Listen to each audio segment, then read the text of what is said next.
No fim da década de 70, um bebê caiu em um fosso na Itália. A equipe de resgate não conseguia tirá-lo do buraco e a criança permaneceu no fundo do poço, chorando sem parar. Compreensivelmente, a Itália acompanhava os frequentes boletins de notícia. Os gritos da criança provocavam pontadas agudas de culpa nos membros da equipe de resgate, impotentes, e também nos repórteres. Seu retrato foi exibido com destaque em revistas e jornais, e mal era possível caminhar pelo centro de Milão sem ser lembrado de sua aprovação. Enquanto isso, na guerra civil prosseguia ferozmente no Líbano, com intervalos ocasionais no conflito. Em meio à própria confusão, os libaneses ficaram focados no destino da criança italiana. A 9 quilômetros de distância, Nassim Taleb sabia que seus compatriotas estavam morrendo, vítimas da guerra em que cidadãos eram ameaçados por carros-bomba. Mas o destino da criança italiana estava entre os principais interesses da população do bairro cristão de Beirute. Veja como aquela coisinha é fofa. Taleb conta que escutava isso direto e toda Beirute demonstrou alívio com o final da história, com o resgate bem-sucedido. Stalin tinha algum conhecimento sobre o negócio da mortalidade. Ele supostamente disse: uma morte é uma tragédia, 1 milhão é estatística. Estatísticas permanecem silenciosas dentro de nós, disse Nassim Taleb na página 119 de seu livro A Lógica do Cisne Negro. Este aqui. Nesta mesma página, ele conta a história do Central Park, aqui atrás, que também ocorreu com ele. Você está em um avião a caminho de um longo final de semana de lazer na cidade de Nova York, sentado ao lado de um vendedor de seguros que, sendo um vendedor, não consegue parar de falar. Para ele, não falar é uma atividade que requer mais esforço. Ele diz a você que o primo trabalhou em um escritório de advocacia com alguém que tem um cunhado, cujo patrão tem um irmão gêmeo que foi assaltado e assassinado no Central Park. É verdade. O Central Park, na gloriosa cidade de Nova York. Isso teria ocorrido há 8 anos. A pobre vítima tinha 38 anos, era casado e tinha 3 filhos, dos quais um nascera com um problema e precisava de tratamento especial no Centro Médico de Cornell. 3 crianças, das quais uma precisava de tratamento especial, perderam o pai por causa de uma visita tola ao Central Park. Qual é a conclusão? Bem, é provável que você evite o Central Park durante sua estada. Você sabe que é melhor se guiar pelas baixas estatísticas de criminalidade que você pode obter na internet.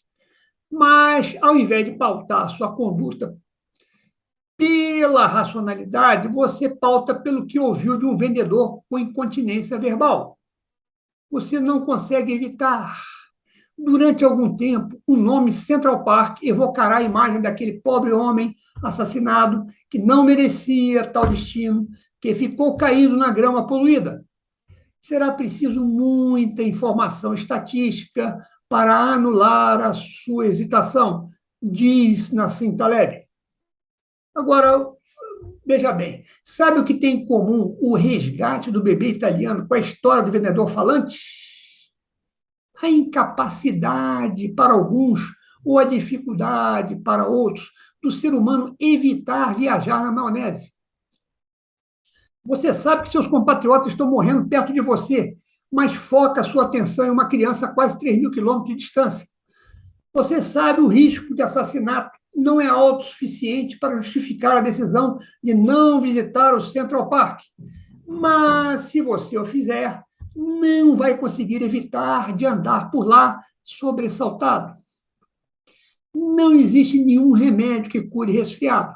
Os que existem apenas amenizam os sintomas. Mas as pessoas são sensíveis aos que escutam das outras.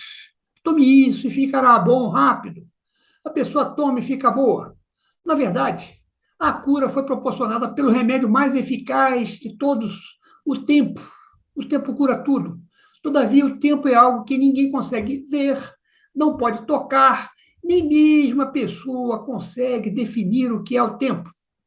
Dane-se o tempo.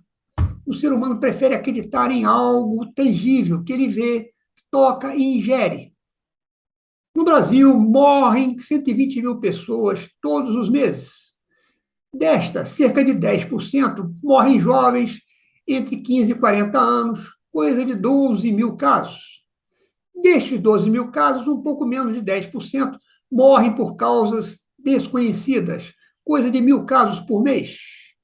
Todo mundo que tem juízo foi vacinado com o Covid.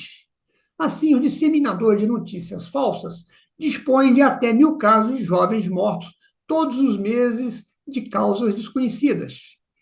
Que tal pensar uma foto de um desses casos, colocar em um vídeo e atribuir a culpa da morte misteriosa à vacina? É isso que disseminadores de notícias falsas fazem.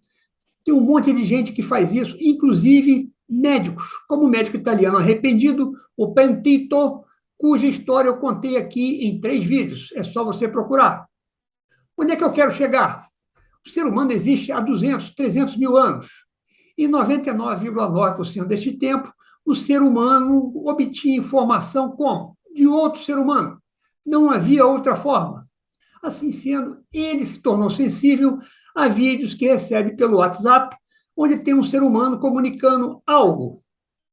O viajante da maionese não tem o hábito de lidar com números grandes, como milhares, milhões e bilhões, muito menos com estatísticas e pesquisas científicas. Qual a conclusão? O ser humano é guiado por casos concretos que chegam a ele no dia a dia. Casos como o do bebê italiano, o pai de família morto no Central Park, o remédio receitado pelo amigo ou pela vovó, ou o vídeo com um sujeito com cara de confiável falando que a causa da morte daquele jovem foi a vacina. Os políticos espertos já perceberam que é fácil explorar essas características humanas para angariar a simpatia de parcela da população. Para se eleger senador ou deputado, pode ser suficiente criar sintonia com apenas uma parcela da população usando algo marcante, algo cativante para algum tipo de minoria que renda muitos votos. Defender os direitos dos obesos, por exemplo. Se o candidato for obeso, mais fácil fica. Ó, Nassim Taleb escreveu um livro excelente. Esse livro aqui é maravilhoso, A Lógica do Cisne Negro, que é sobre como as pessoas lidam com a incerteza, com eventos raros, mas que estão sempre ocorrendo. Na verdade, é um livro sobre viagem na maionese, mas Nassim Taleb ainda não sabe disso. Eu não contei para ele.